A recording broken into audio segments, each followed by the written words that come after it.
কে কে তুমি? তোমার ওই চোখ, তোমার গলার স্বর, তুমি মালতী না? কি বলছো তুমি? আমার মালতী? আমি নিজের মেয়েকে চিনতে পারলাম না। কি, তুই এত বড় পাপ করেছিস? এক নির্দোষ মেয়ের জীবন তুই নষ্ট করেছিস। আমি আজই তোকে বাড়ি থেকে বের করে দেব আর ত্যায্য পুত্র করব।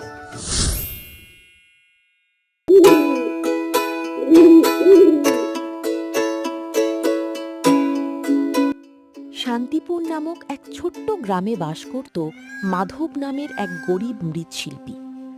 মাটির জিনিসপত্র বানিয়ে যা সামান্য আয় হতো তা দিয়েই স্ত্রী কমলা আর একমাত্র আদরের মেয়ে মালতীকে নিয়ে তার ছোট্ট সংসার চলত।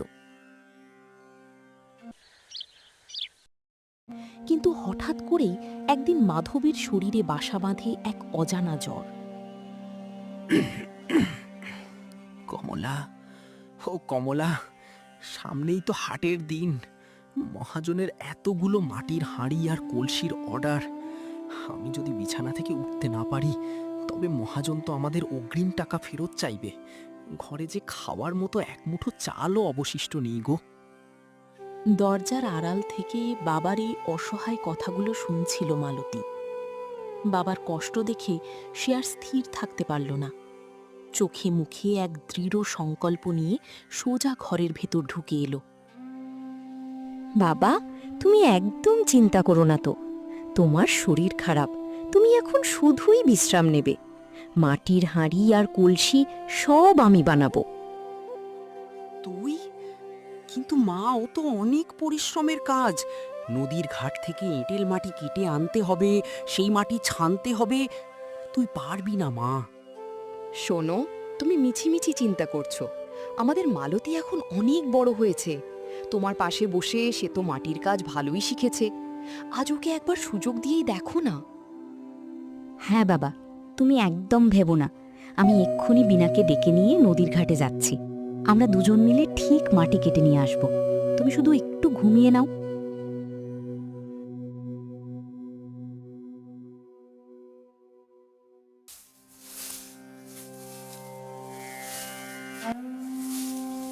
বাবাকে বিশ্রাম নিতে বলে মালতী সোজা ছুটে গেল তার প্রিয় বান্ধবী বিনার বাড়িতে। বিনা, ও বিনা, তুই বাড়িতে আছিস? কিরে মালতী, কি হয়েছে? ভোর দুপুরে এমন ছুটে এসেছিস কেন? আর তুই এভাবে হাঁপাচ্ছিসই বা কেন? বাবার খুব জ্বর রে বিনা। বিছানা থেকে ওঠার মতো অবস্থা নেই বাবার। এদিকে মহাজনের কাজের অনেক তাড়া, তাই আমি একাই নদীর ঘাটে যাচ্ছি মাটি কাটতে। তুই কি একটু আমার সাথে যাবি ভাই? একা এত মাটি আমি কিছুতেই কেটে আনতে পারবো না। সে কি রে, কাকার এত জ্বর? তুই একদম চিন্তা করিস না। বিপদের দিনে আমি তোর সাথে যাব না তো কে যাবে? তুই একটু দাঁড়া, আমি এক্ষুনি ভেতর থেকে আমার ঝুড়ি আর কোদালটা নিয়ে আসছি। আমরা দুজন একসাথেই ঘাটে যাব।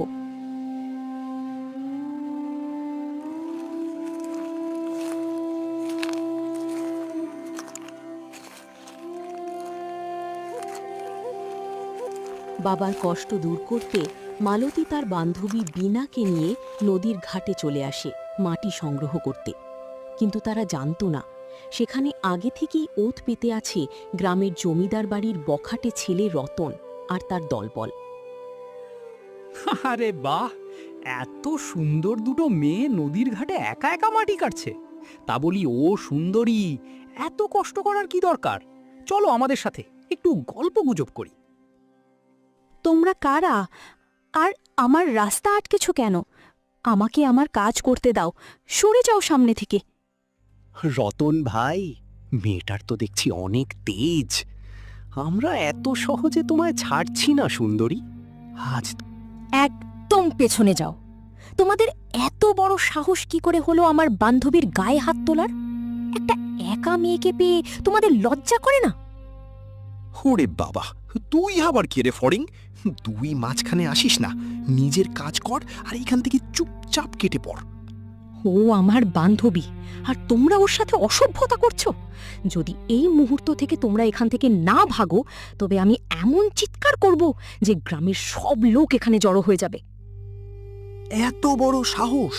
তুই এইটুকু একটা মেয়ে হয়ে আমাকে ধমক দিচ্ছিস? আমি রতন, তুই জানিস আমি কি করতে পারি।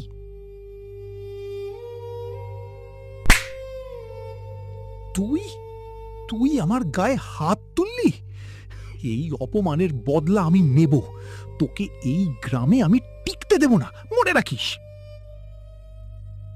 রতন অপমানে ফুঁসতে ফুঁসতে সেখান থেকে চলে গেল ঠিকই, কিন্তু তার ওই ভয়ঙ্কর হুমকি শুনে বিনার বুকটা ভয়ে কেঁপে উঠল।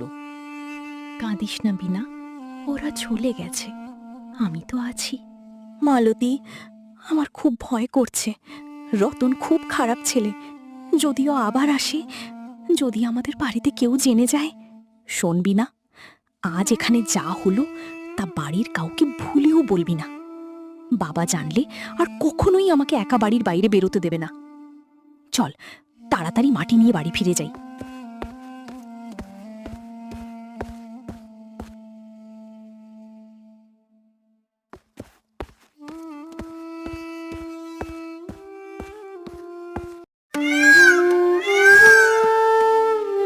দুদিন পর গ্রামের মোড়ল আর কিছু লোকজনকে সাথে নিয়ে রতন হাজির হলো মাধবের বাড়ির উঠোনে।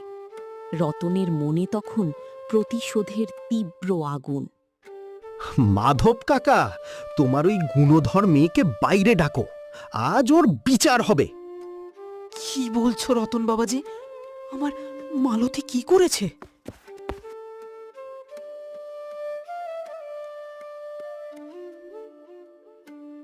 তোমার মেয়ে গ্রামের মন্দিরের প্রণামীর বাক্স থেকে টাকা চুরি করেছে মাধব। রতন ওকে হাতে নাতে ধরে ফেলায় ও উল্টে রতনের গায়েই হাত তুলেছে। মিথ্যে কথা! বাবা, ও সব মিথ্যে বলছে। সেদিন ঘাটে ও বিনার সাথে অসভ্যতা করছিল বলে আমি ওকে চড় মেরেছিলাম। মন্দিরের টাকার কথা তো আমি কিছুই জানি না। মরল মশাই, শুনলেন তো চোরের গলার জোর? এখন নিজের দোষ ঢাকতে আমাকে মিথ্যেবাদী সাজাচ্ছে। আচ্ছা, আমি যদি মিথ্যে বলে থাকি, তবে ওই তো বিনা দাঁড়িয়ে আছে, ওকেই জিজ্ঞেস করুন, ও তো সব নিজের চোখে দেখেছে। বিনা, তুই তো সব জানিস, বল না সত্যিটা সবাইকে। বল যে ও মিথ্যে বলছে। সমাজের বিত্তবান রতনের ভয়ে বিনার মা তার মেয়ের মুখ চেপে ধরল। সত্যিটা আর সবার সামনে এলো না। বিনার এই নীরবতা মালতীর জীবনটা এক লহমায় শেষ করে দিল। বিনা যখন চুপ, তখন রতনের কথাই সত্যি। মাধব, এমন চোর আর চরিত্রহীন মেয়েকে এই গ্রামে আমরা রাখব না। ওকে আজই গ্রাম থেকে তাড়িয়ে দাও, নইলে তোমার পুরো পরিবারকে এক ঘরে করা হবে। আমার যা বিচার করার আমি করে দিয়েছি। এবার চলো সবাই, এখানে আর কারোর দাঁড়ানোর দরকার নেই। মোড়লের এই নিষ্ঠুর রায়ের পর আর কেউ সেখানে দাঁড়ালো না। মুহূর্তের মধ্যেই ভিড় ফাঁকা হয়ে গেল। শুধু উঠোনের মাঝখানে পড়ে রইল এক বুক অপমান আর এক ভয়ানক নিস্তব্ধতা। তুই আমার এত বছরের মান সম্মান সব মাটিতে মিশিয়ে দিলি। যা, বেরিয়ে যা আমার বাড়ি থেকে। আর কোনো দিন তোর মুখ আমি দেখতে চাই না। বাবা, আমাকে তাড়িয়ে দিও না। আমি নির্দোষ বাবা, আমি কোনো চুরি করিনি। ওগো, পায়ে পড়ি তোমার, এমন সর্বনাশ করো না। ও আমাদের একমাত্র মেয়ে, ও কখনো মন্দিরের টাকা চুরি করতে পারে না, আমি জানি। ওকে এভাবে খালি হাতে বাড়ি থেকে বের করে দিলে মিঠ আমার কোথায় গিয়ে দাঁড়াবে? চুপ করো কমলা, তুমি তো নিজের কানে শুনলে মোড়ল মশাই কি রায় দিয়ে গেল। ওকে বাড়িতে রাখলে কাল থেকে গোটা গ্রাম আমাদের এক ঘরে করে দেবে, কেউ আমাদের ছায়া মারাবে না। সমাজের কাছে মুখ দেখানোর কোনো উপায় ও আর রাখেনি। মা, তুই আর কাঁদিস না। বাবার কোনো দোষ নেই, সময়টাই আজ আমার খারাপ। আমি যাচ্ছি মা, তোরা ভালো থাকিস।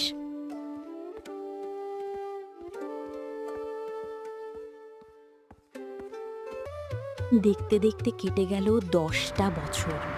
নিজের মেয়েকে তাড়িয়ে দেওয়ার শোক আর চরম অভাবে মাধবের শরীর একেবারে ভেঙে পড়েছে। স্ত্রী কমলার চিকিৎসার টাকা জোগাড় করতে আজ সে মাটির হাঁড়ি নিয়ে এসেছে শহরের এক বিশাল মেলায়।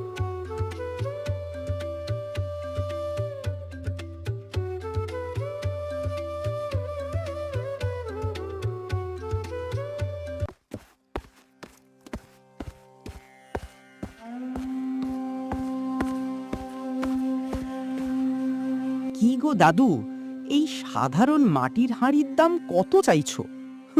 আজকালকার দিনে এই ভারী মাটির জিনিস কে কেনে বলো তো? একটু হাত ফসকালি তো ভেঙে টুকরো টুকরো হয়ে যাবে। বাবু, জিনিসগুলো খুব যত্নে নিজের হাতে গড়া। বড্ড অভাব গো বাবু। ঘরে আমার বউটা বিনা চিকিৎসায় ধুঁকে ধুঁকে মরছে। দয়া করে মাত্র 20টা টাকা দিয়ে একটা হাঁড়ি নিয়ে যান বাবু, খুব উপকার হয়। আরে রাখো তোমার 20 টাকা, এর থেকে ওই পাশের দোকানে 15 টাকায় কত সুন্দর রঙের প্লাস্টিকের গামলা পাওয়া যাচ্ছে। খামোখা কি এই মাটির বুঝা বইবে?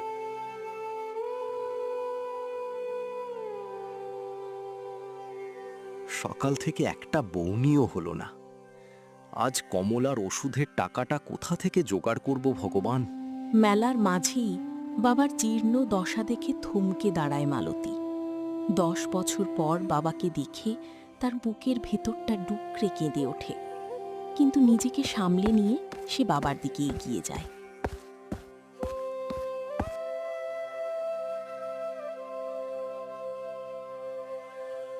কাকা, সকাল থেকে তো আপনার কিছুই বিক্রি হয়নি দেখছি। আমি কি আপনার দোকানের একপাশে আমার এই মাটির ঠাকুরগুলো নিয়ে বসতে পারি? বসতে পারো মা, কিন্তু আমার এই সাধারণ মাটির জিনিসই যখন কেউ কিনছে না, তখন তোমার জিনিস কে কিনবে?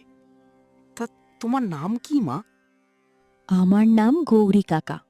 আপনি একদম ভাববেন না। আপনি শুধু আপনার হাড়ির পাশে আমার এই মূর্তিগুলো সাজিয়ে রাখুন।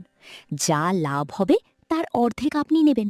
আপনার স্ত্রীর ওষুধের টাকা ঠিক জোগাড় হয়ে যাবে। মা গো, তুমি তো মানুষ নও, আজ আমার কাছে সাক্ষাৎ লক্ষ্মী হয়ে এসেছো। ভগবান তোমার মঙ্গল করুক মা। এসো, তুমি এখানেই বসো। মাধবের ভাঙাচোরা দোকানে যেন জৌলুস ফিরে এলো। মালতীর হাতের মূর্তির কাজ এতই নিখুঁত ছিল যে কিছুক্ষণের মধ্যেই শহরের বড় বড় বাবুরা মাধবের দোকানের সামনে ভিড় জমালো।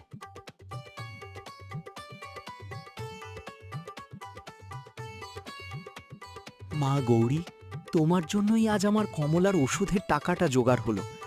তুমি না থাকলে আজ যে আমার কি হতো। আপনি আর দেরি করবেন না কাকা। ওষুধ নিয়ে তাড়াতাড়ি বাড়ি যান কাকিমাকে দেখতে। কাল আমরা আবার একসাথে দোকান দেব।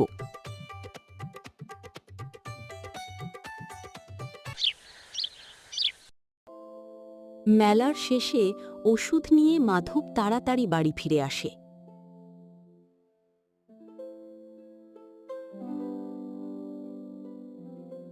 জানো কমলা, আজ সাক্ষাৎ এক দেবী এসে আমাকে বাঁচিয়েছে।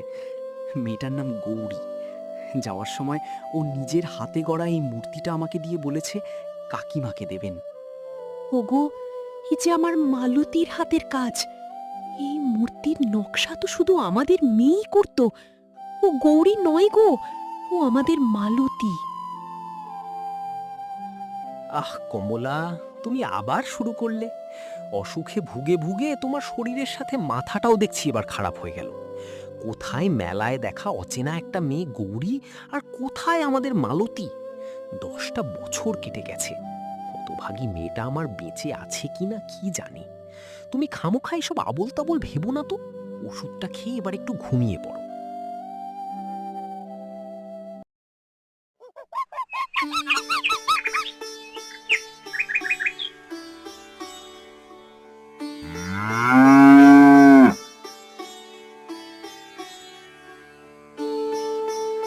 মেলার শেষ দিনে স্বয়ং জমিদার মশাই এলেন মেলায়। মালতীর হাতের নিখুঁত মাটির প্রতিমাগুলো দেখে তিনি মুগ্ধ হয়ে গেলেন। মাধব, আমার নতুন প্রাসাদের ঠাকুর দালানের জন্য ঠিক এমনই একটা বড় আর নিখুঁত মাটির প্রতিমা চাই। হুজুর, এই সুন্দর কাজ আমার নয়, এই মা গৌরীর। ও নিজের হাতে সব বানিয়েছে। ও ঠিক আপনার মনের মতো প্রতিমা বানিয়ে দেবে। গৌরীর নিখুঁত হাতের ছোঁয়ায় কয়েকদিনের মধ্যেই তৈরি হলো এক অপূর্ব দুর্গা প্রতিমা। প্রতিমা নিয়ে তারা রওনা দিল জমিদারের প্রাসাদে।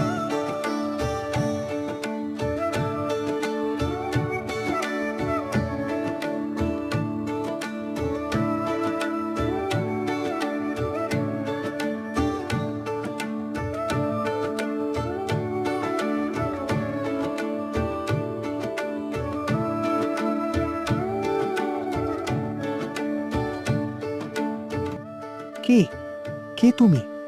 তোমার ওই চোখ, তোমার গলার স্বর, তুমি মালতী না? কি বলছো তুমি? আমার মালতী? আমি নিজের মেয়েকে চিনতে পারলাম না।